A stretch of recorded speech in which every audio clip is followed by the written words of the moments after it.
Social media पर जो है एक मैसेज लोगों में ये भी फैलाया जा रहा है कि एनआरसी जो अपडेट का प्रोसीजर है उसके लिए नोटिफिकेशन निकाला जा चुका है और ये प्रोसीजर जो है वो गवर्नमेंट 1 अप्रैल 2020 से शुरू करने वाली है और सितंबर 2020 में इसे मुकम्मल किया जाएगा। जबकि इसके ताल्लुक से सही सूरत हाल ये है कि जो गवर्नमेंट ने नोटिफिकेशन इशू किया है वो एनपीआर से मुताल्लिक है, नेशनल पॉपुलेशन रजिस्ट्रेशन।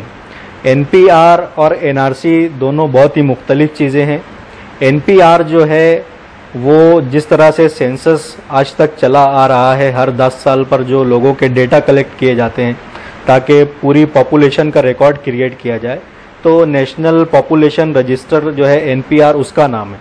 और गवर्नमेंट ने जो नोटिफिकेशन निकाला है, जो काम अप्रैल 2020 टू सितंबर 2020 तक जो कंप्लीट होना है, वो एनपीआर का काम जो है वो करने के लिए गवर्नमेंट ने नोटिफिकेशन निकाला है। एनपीआर है क्या? एनपीआर जो है वो लोगों के सिर्फ डेटा कलेक्शन के लिए, उसमें किसी की सिटीजनशिप जो है डिटरमाइन करने के लिए नहीं है, बल्कि लोगों के डेटा कलेक्ट करना है।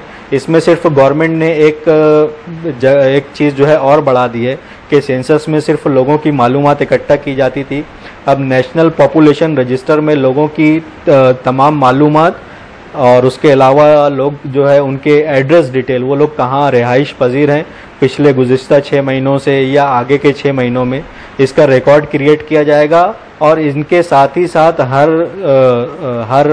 हर एक सैंपल का बायोमेट्रिक डेटा भी कलेक्ट किया जाएगा। बायोमेट्रिक डेटा कलेक्शन जो है ये अगेन फिर एक लीगल इशू है कि उसको वो कितना जो है प्राइवेसी को अफेक्ट करता है, इंडिविजुअल के राइट्स को अफेक्ट करता है। और दूसरा पहलू ये कि NPR national population data register जो है अगर गवर्नमेंट क्रिएट कर लेती है तो एक बहुत पॉसिबिलिटी ये है कि ये डेटा कलेक्ट होने के बाद इस डेटा के बेस पर भी एनआरसी की पॉसिबिलिटी बनती है कि इस डेटा के अकॉर्डिंग जो है एनआरसी को लाया जाए और ये जो डेटा रिकॉर्ड क्रिएट होगा फिर इसमें से छानबीन करके और लोगों को सिटीजनशिप के ज़रिए से लोगों को अलग किया जाए और इनकी जो है आइडेंटिटी और इसमें से इलीगल इमिग्रेशन को जो है वो डिटरमाइन किया जाए। बहुत सारी पॉसिबिलिटीज़ हैं। एक तो कॉन्स्टिट्यूशनल एस्पेक्ट की पॉसिबिलिटी है कि जो लोग 87 की जो है वो डेडलाइन हो सकती है 2003 और इसके ये सारे प्रोटेक्शन है।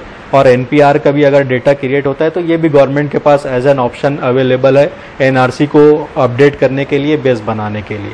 तो इसके मुतालिक भी जो सोशल मीडिया वगैरह पर लोगों में गलत फहमियाँ पैदा की जा रही हैं, तो ये एनपीआर से मुतालिक और एनआरसी से मुतालिक दोनों इशू बहुत डिफरेंट हैं। एनपीआर में कोई ऐसी बात नहीं है, लेकिन लोग जो है इस बात की बिल्कुल इसमें एहतियात करें कि जब NPR national population register update हो गवर्नमेंट के ज़रिए तो उसमें ज़रूर भी ज़रूर अपनी मालूमात का इंदराज कराएं, अपने लोगों की मालूमात का इंदराज कराएं, अपने आसपास के लोगों को उसमें बिल्कुल बेदारी पैदा करें और उससे बिल्कुल चूकें ना।